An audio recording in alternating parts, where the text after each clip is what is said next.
Welcome to this strength and conditioning session. This workout is designed to improve muscular hypertrophy, muscular endurance, joint control, and overall movement quality through slow and controlled resistance training.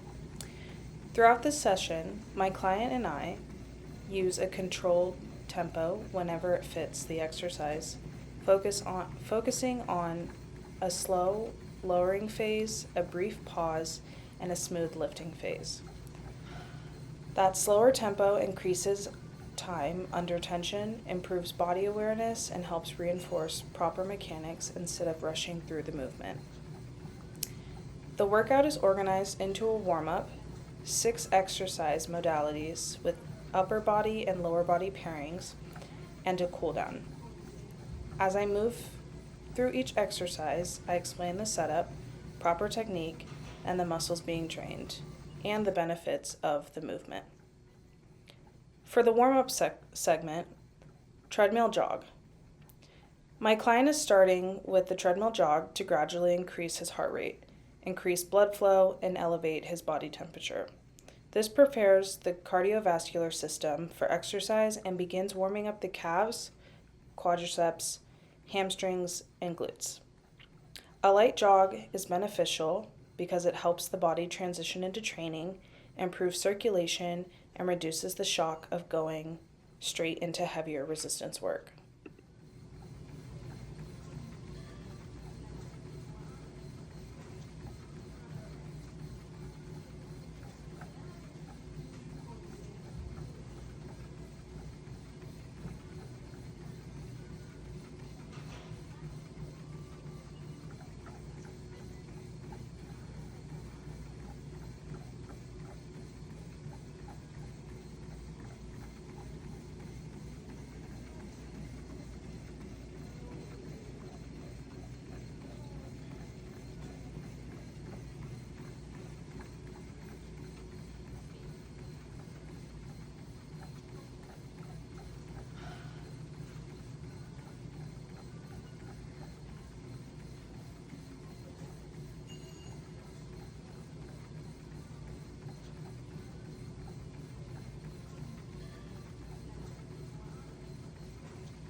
Though my client is starting off with the treadmill jog, there are other ways to elevate the heart rate during the warm-up.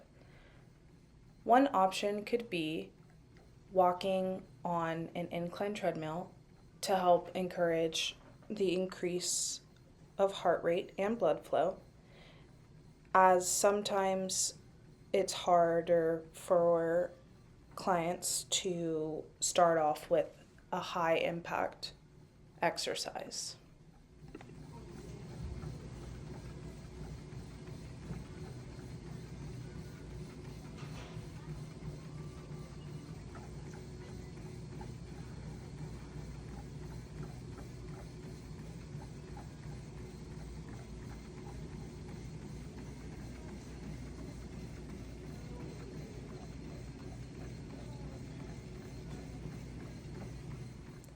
As my client's jogging session comes to a conclusion, this part of the warm-up segment should only take about 5 minutes.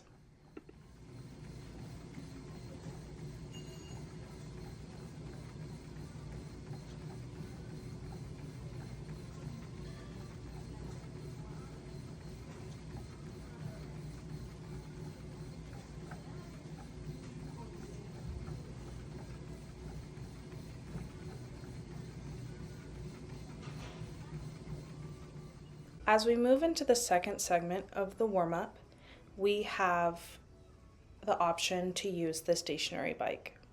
This low-impact cardio movement continues to raise the heart rate while loosening the hips, the knees, and the ankles. The bike is helpful because it warms the lower body without adding unnecessary joint stress, which makes it a strong preparation tool before squats, lunges, and deadlift patterns later in the session. This part of the warm-up should only take about 2 to 3 minutes.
As we move into the next segment of our warm-up, we have the elliptical. The elliptical involves both the upper body and lower body, so it works as a full body general warm-up. This exercise improves coordination, increases circulation, and continues to elevate body temperature while staying joint friendly and controlled. This part of the warm-up should take about 2 to 3 minutes as well.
Following the elliptical, we will move into our dynamic warm-up.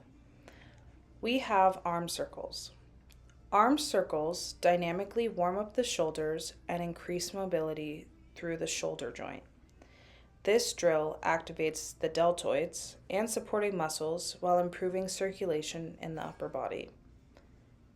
This is especially beneficial before pressing, rowing, and raising exercises because it helps prepare the shoulders to move freely and with better control. With that being said, it is always important to warm up both sides of your body to avoid injury on either side.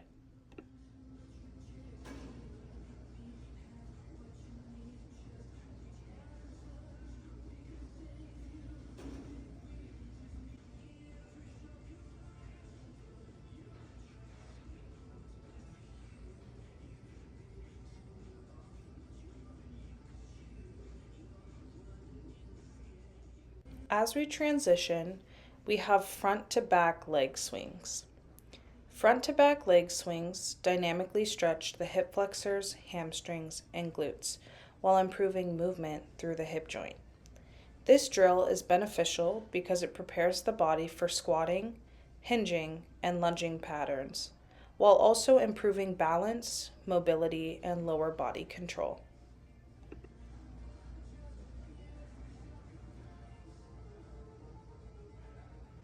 For the next segment, we have side-to-side leg swings.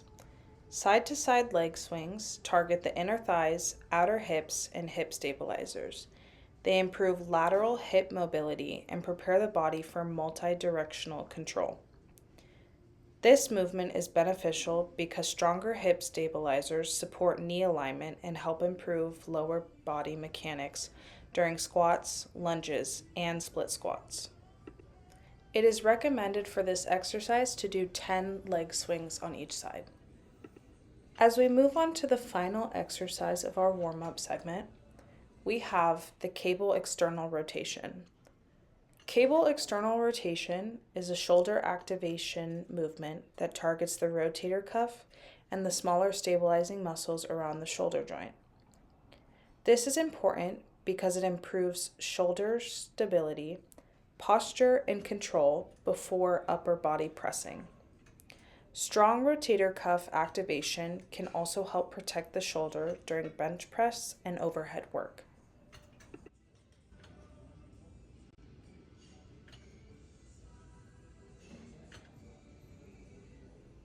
The total time for this general warm-up should be approximately 10 to 15 minutes long. Having a longer warm-up before a heavy workout session is extremely beneficial to help prevent injuries and help the body get ready for tougher loads.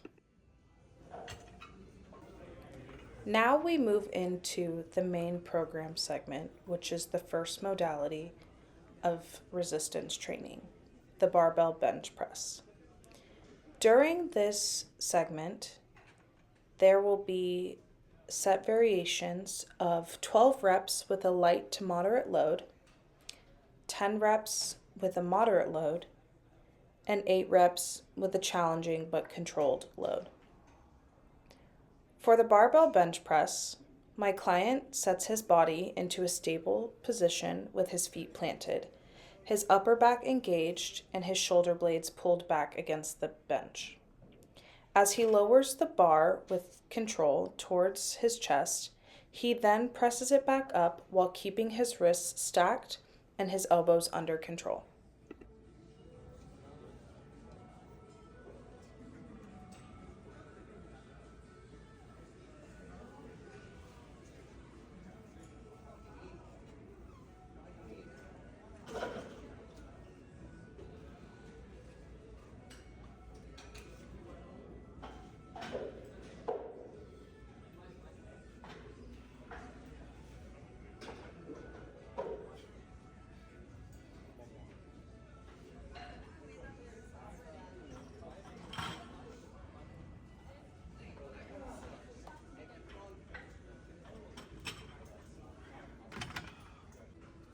This exercise primarily targets the chest, shoulders, and triceps.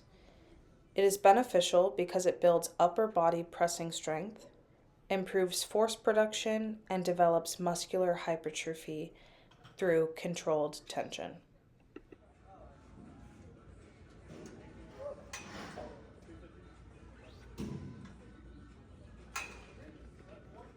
Across the sets, the workload gradually increases so the movement begins with technique focus and ends with a strong strength and hypertrophy demand.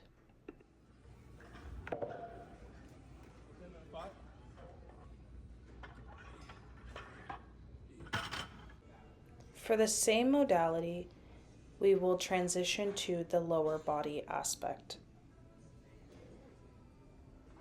My client is demonstrating the barbell back squat.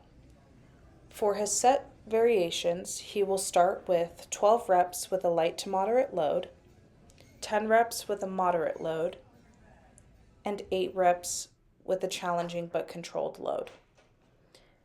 In the barbell back squat, he makes sure to keep the bar secure across his upper back, bracing his core and controlling his hips and knees together as he descends.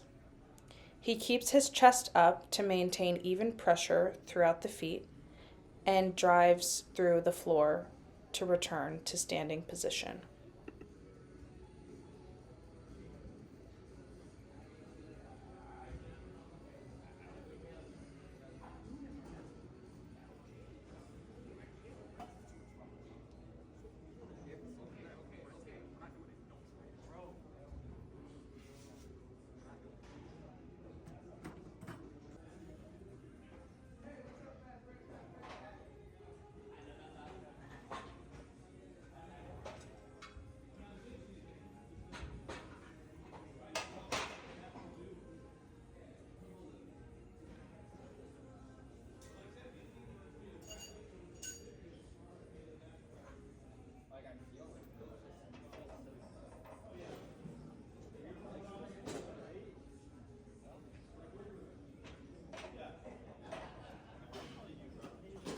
This movement targets the quadriceps, glutes, hamstrings, and trunk stabilizers. It is one of the best exercises for lower body strength, force production, balance, and athletic development. The slow controlled tempo also improves body awareness and positional strength while making the squat valuable for both performance and movement quality.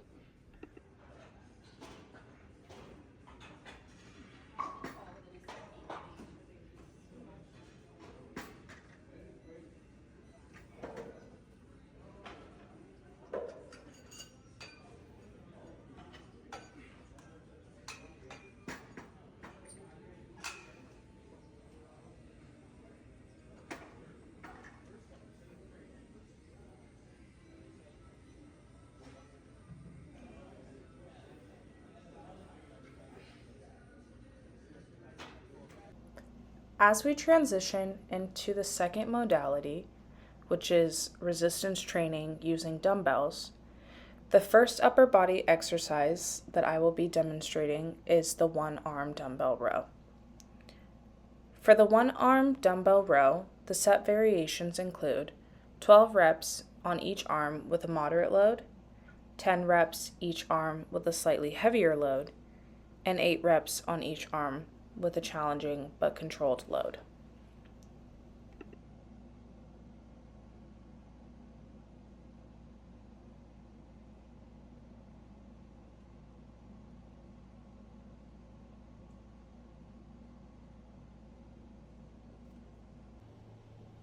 For the one-arm dumbbell row, I use a stable supported position and pull the dumbbell towards my hip while keeping my torso from twisting. I focus on squeezing my shoulder blades at the top instead of relying on momentum. This exercise trains the latissimus dorsi, rhomboids, rear shoulder, and biceps.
This exercise is beneficial because it improves posture, pulling strength, and upper body balance, especially when paired with pressing movements in the same workout.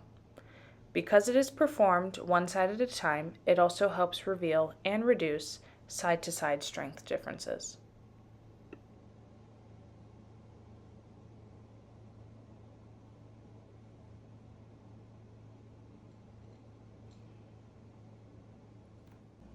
Within the same modality, I will be performing the dumbbell Romanian deadlift. For the set variations, I will start with 12 reps with a light to moderate load, 10 reps with a moderate load, and 8 reps with a challenging but controlled load.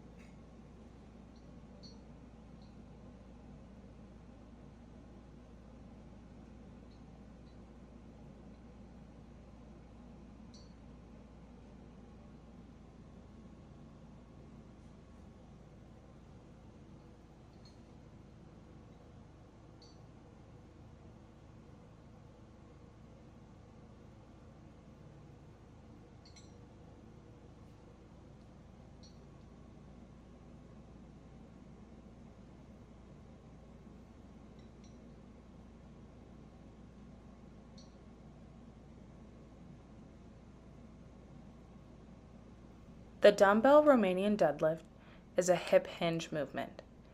I keep a slight bend in the knees while maintaining a neutral spine and push back my hips as the dumbbells travel close to my legs.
This exercise targets the hamstrings, glutes, and lower back musculature. It is beneficial because it strengthens the posterior chain, improves hinge mechanics, and increases eccentric control through the slow lowering phase. Strong posterior chain training carries over to sprinting, jumping, lifting mechanics, and overall lower body control.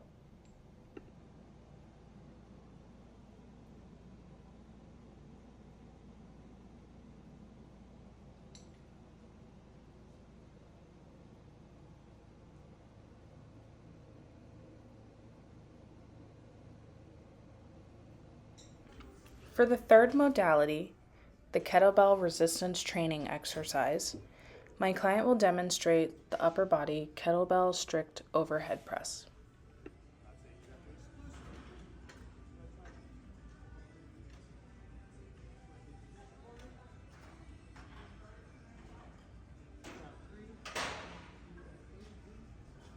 For the kettlebell strict overhead press, the set variations will be 10 reps each arm with a moderate kettlebell, 8 reps each arm with a slightly heavier kettlebell, and 8 reps each arm with the same load and a slower tempo. In the kettlebell strict overhead press, he braces his core, keeping his ribs down, and presses the kettlebell overhead without using momentum from his legs. As he finishes with his arms stacked over the shoulder in a stable position.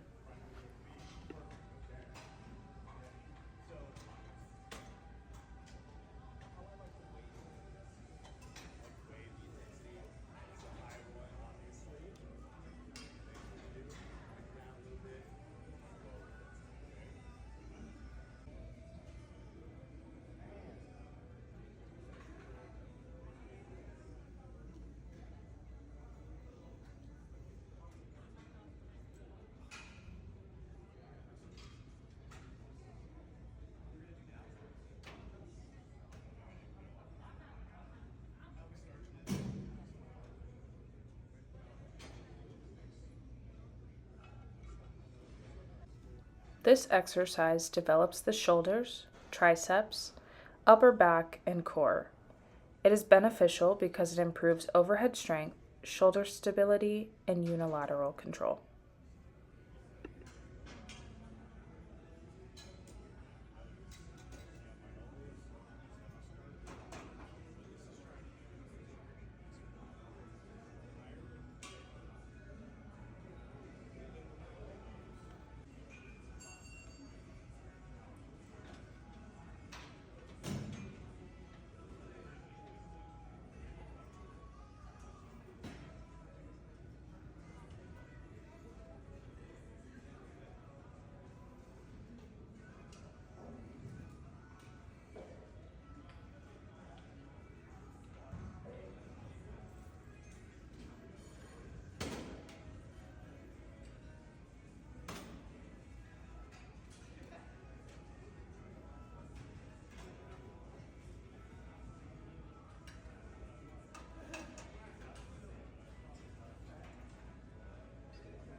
Using a strict press instead of a push press increases muscular demand and reinforces proper mechanics.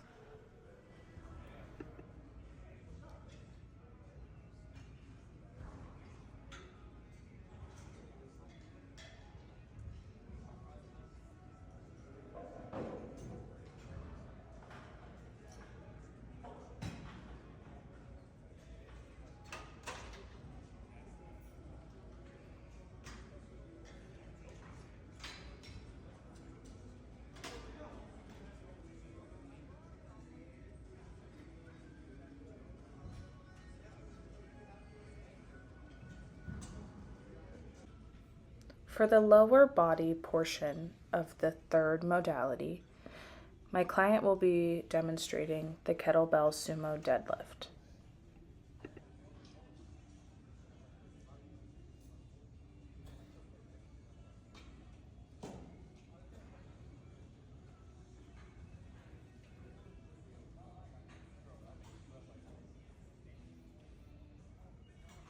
The set variations will be 12 reps with a moderate kettlebell, 10 reps with a heavier kettlebell, and lastly 8 reps with a challenging but controlled load.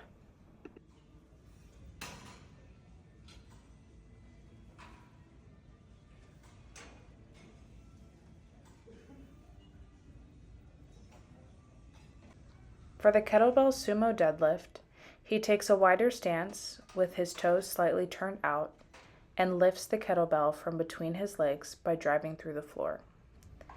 He makes sure to keep his chest up and stand tall at the top.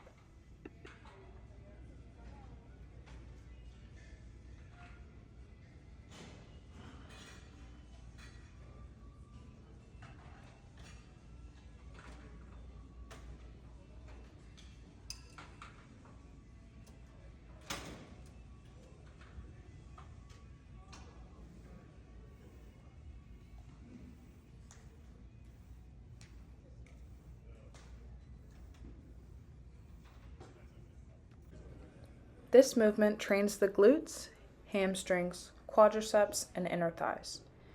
It is beneficial because it strengthens the lower body while also improving hip mobility and safe lifting mechanics.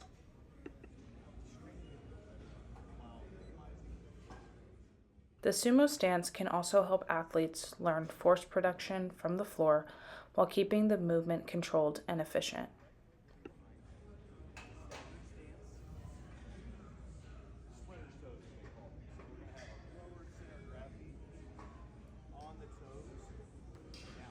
For the fourth modality, resistance training exercises using weight plates, I will start with the first upper body exercise, with that being weight plate front raises.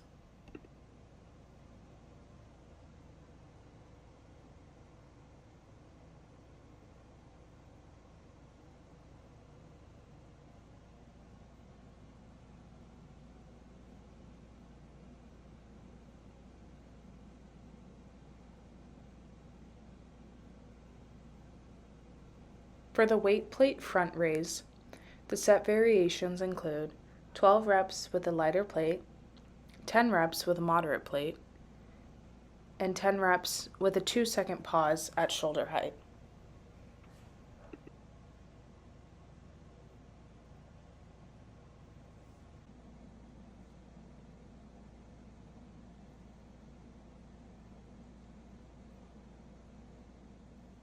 The weight plate front raise is an isolation exercise that targets the front of the shoulders, especially the anterior deltoids.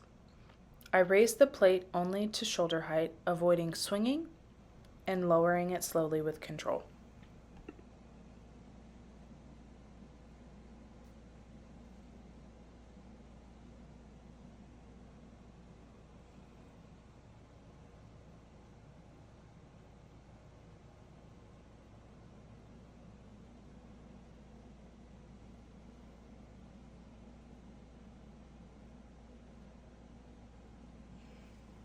This movement is beneficial because it improves shoulder strength, muscular endurance, and upper body control, especially in movements where the arms must stabilize weight in front of the body. Adding a pause at a shoulder height increases time under tension and challenges the shoulders to be even more stabilized.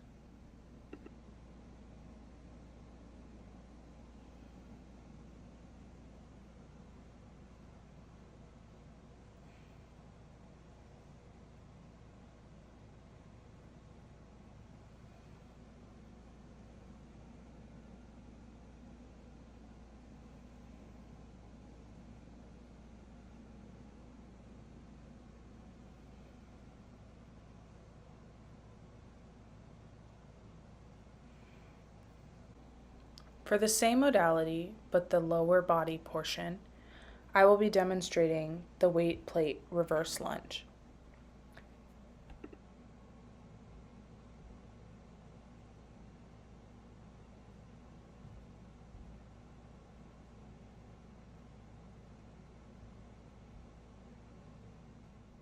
The set variations for this exercise are 10 reps each leg while holding the plate at chest level, 8 reps each leg with a slightly heavier plate, and lastly, 8 reps each leg with a 2-second pause at the bottom.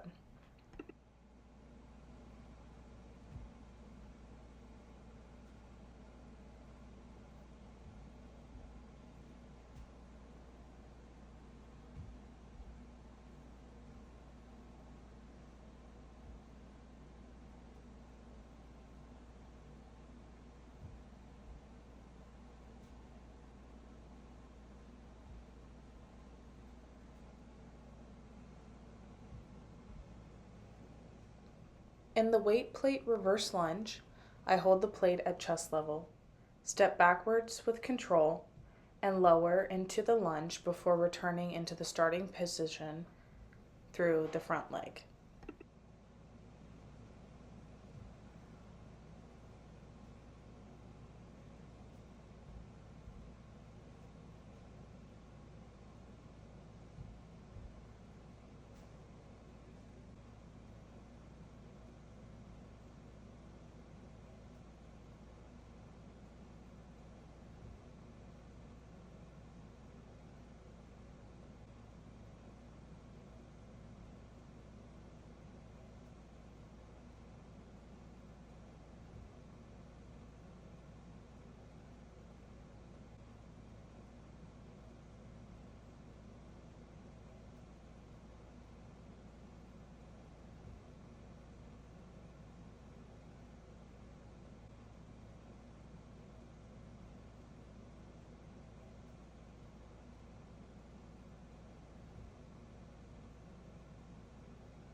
This exercise targets the quadriceps, glutes, hamstrings, and core while also challenging balance and coordination. It is beneficial because it improves single leg strength, hip stability, and lower body control.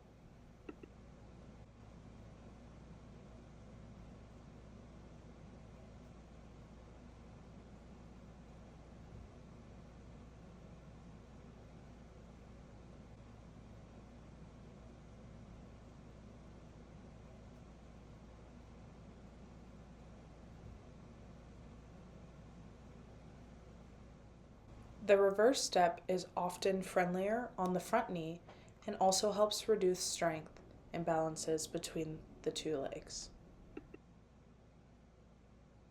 As we transition into the fifth modality, body weight calisthenics, my client will be demonstrating 3 different types of push-ups, the first being incline push-ups.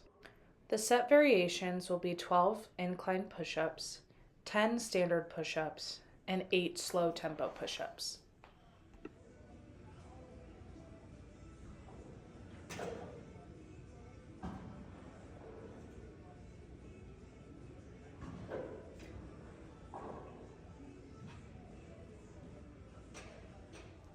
Push-ups are a foundational body weight pressing movement. As my client keeps his body in a straight line from head to heel, he braces his core and lowers his body under control, pressing away from the floor.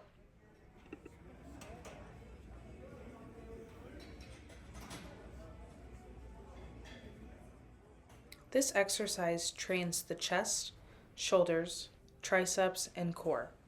It is beneficial because it builds upper body strength and endurance while also reinforcing trunk stability and body control.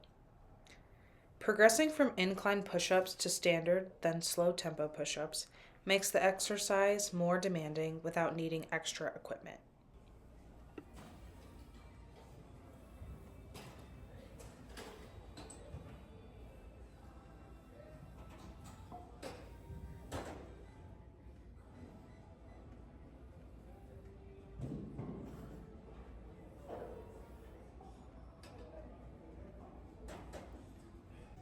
For the lower body portion of the fifth modality, my client will be demonstrating body weight split squats.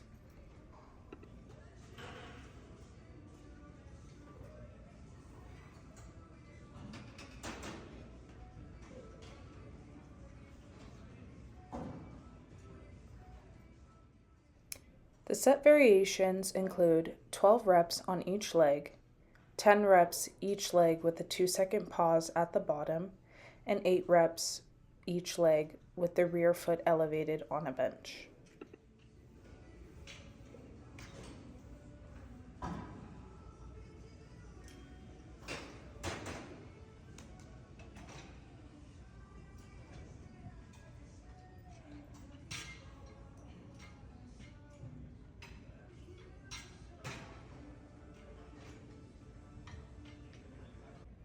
Bodyweight split squats builds lower body strength one leg at a time.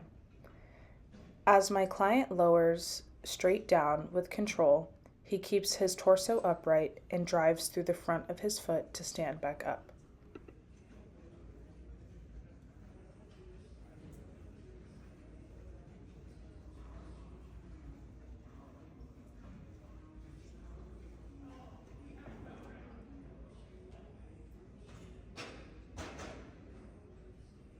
This movement targets the quadriceps, glutes, hamstrings, and stabilizers around the hips and the knees.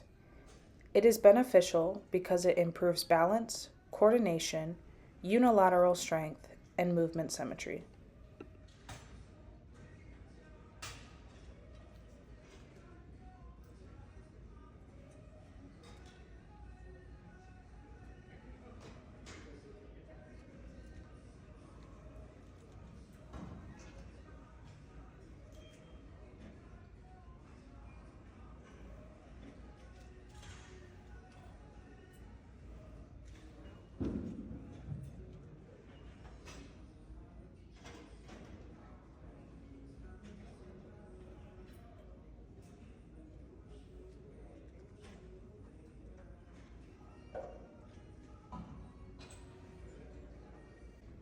Using pauses and a rear foot elevated variation increases the challenge and promotes greater control through the full range of motion.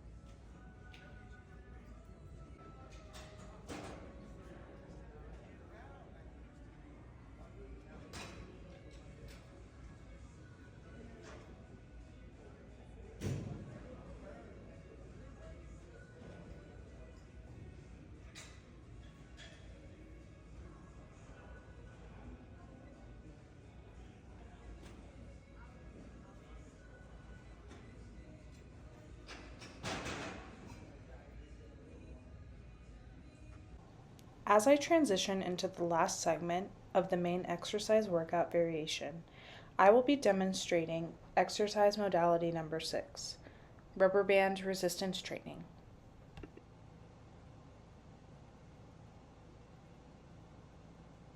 The first upper body exercise will be the band face pull. Set variations include 15 reps with a light band, 12 reps with a moderate band, and 12 reps with a moderate band in a 2-second squeeze.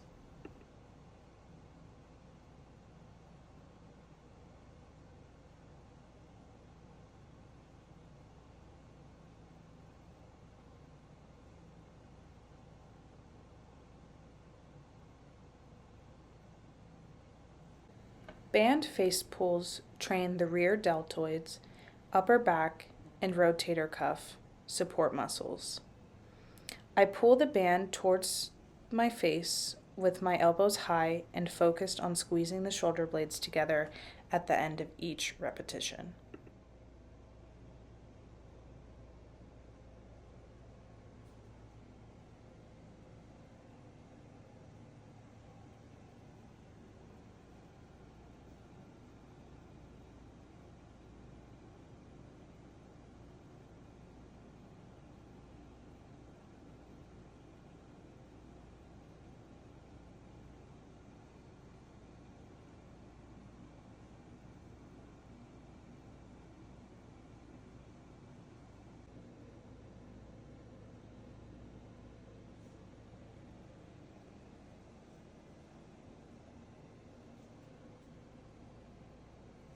This exercise is beneficial because it improves posture, strengthens the upper back, and supports shoulder health, especially for people who perform a lot of pressing exercises.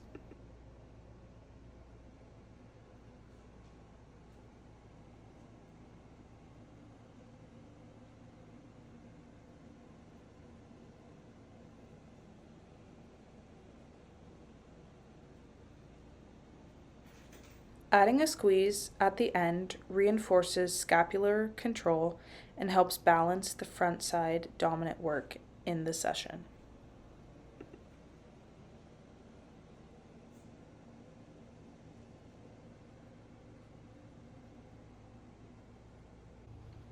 For the lower body portion of this modality, I will be demonstrating banded glute bridges. The set variation includes 15 reps with a mini band above the knees, 12 reps with a 2-second hold at the top, and 12 reps with a stronger band in a controlled tempo.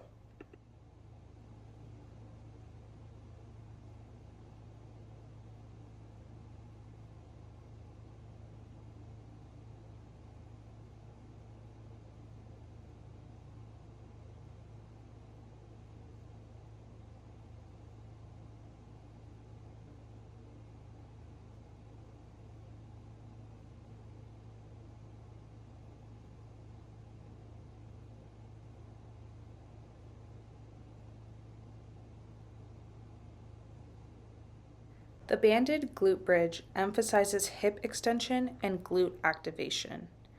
As I press through my heels, I lift my hips until my body forms a straight line and keep outward tension against the band instead of letting my knees cave inward.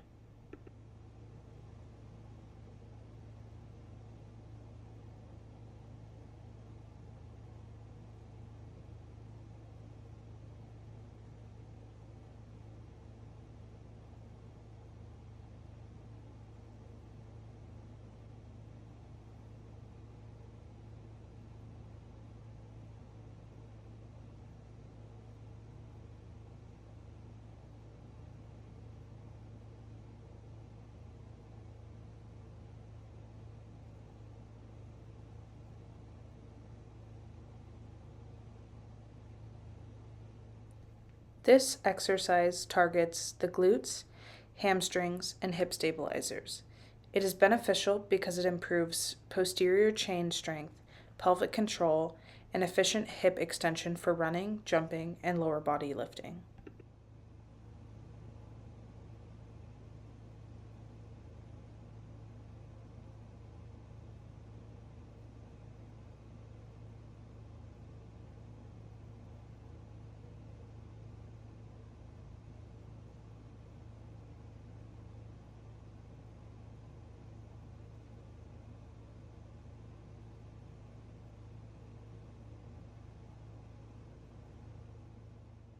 The band also challenges glutes to stabilize the hips, which can improve lower body mechanics during more advanced movements.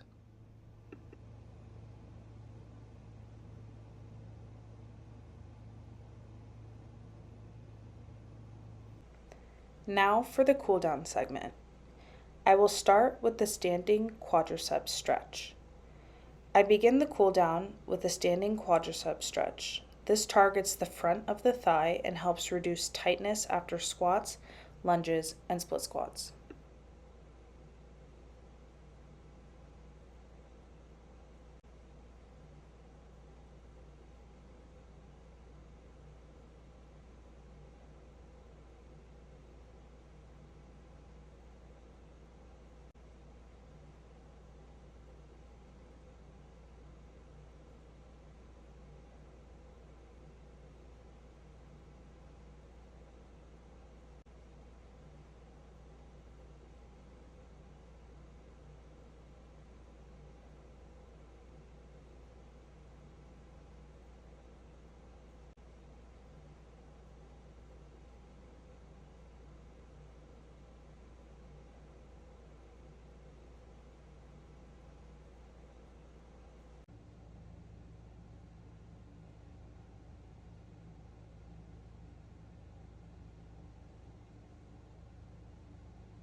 Holding this stretch supports recovery, improves flexibility in the quadriceps, and helps the body gradually transition out of the workout.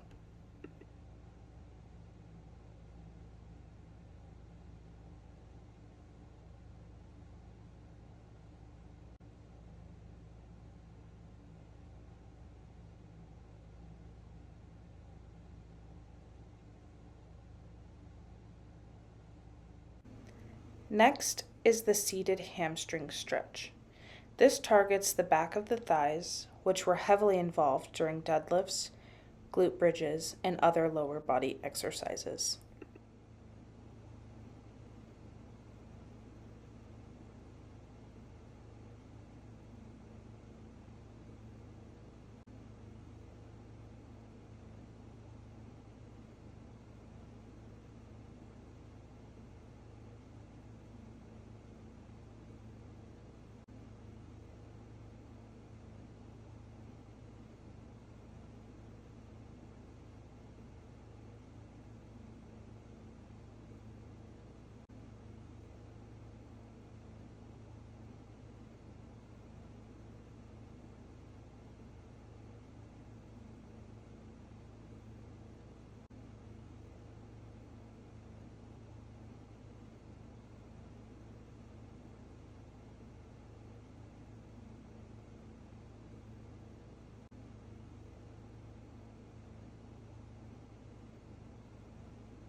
This stretch helps reduce tightness, improve flexibility, and restore range of motion through the posterior chain after training.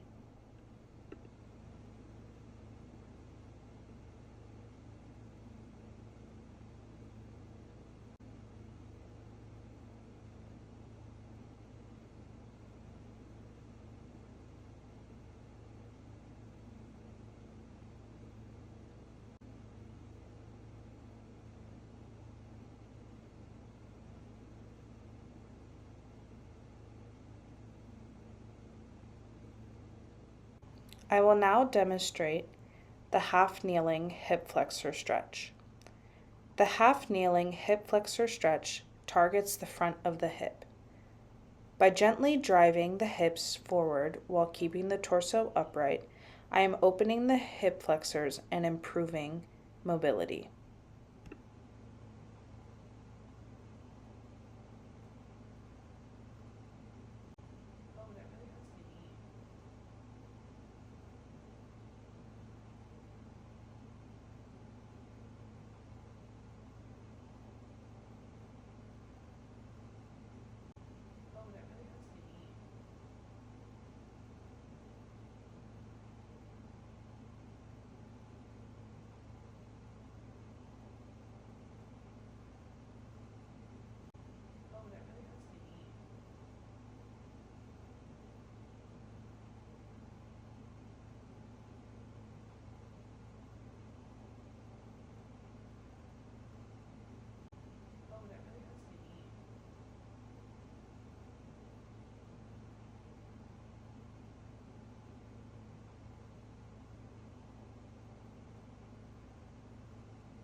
This stretch is beneficial because better hip mobility supports posture, lower body mechanics, and smoother movement in future training sessions.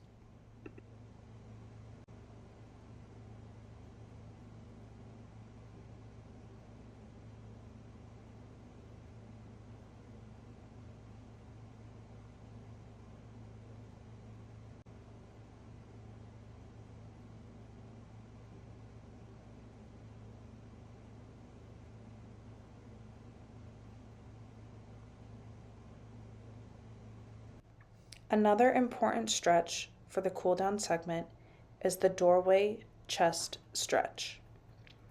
The doorway chest stretch targets the chest and the front of the shoulders, which were active during pressing movements like the bench press and push-ups.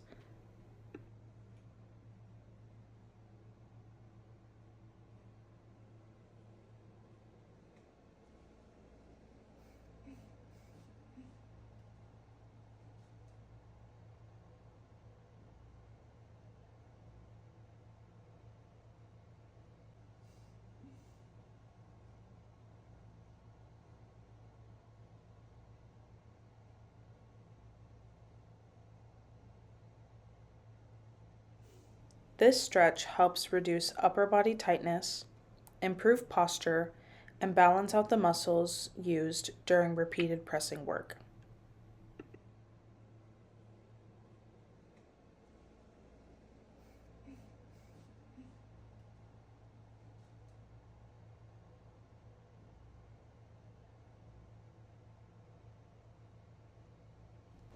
For the last stretch, I will be demonstrating cross-body shoulder stretch.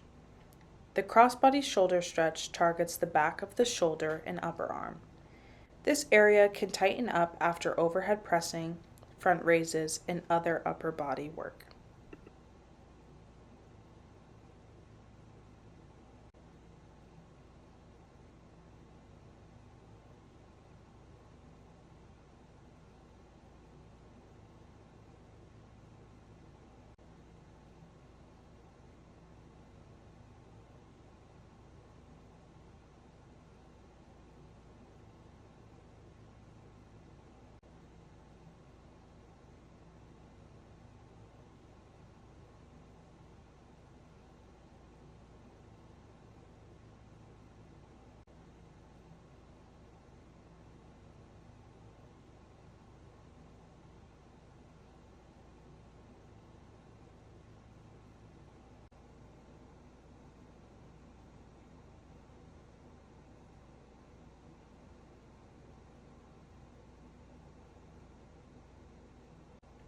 This stretch helps relieve tension, improve shoulder flexibility, and support healthy range of motion throughout the shoulder complex.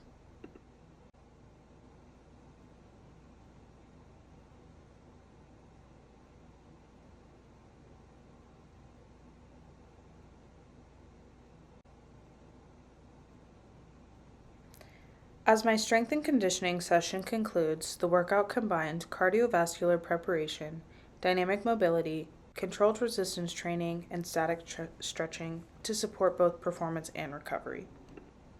Each exercise was selected to improve strength, muscular endurance, control, and movement quality. By using proper form, controlled tempo, and progressive set variations, this session helps develop both fitness and functional movement.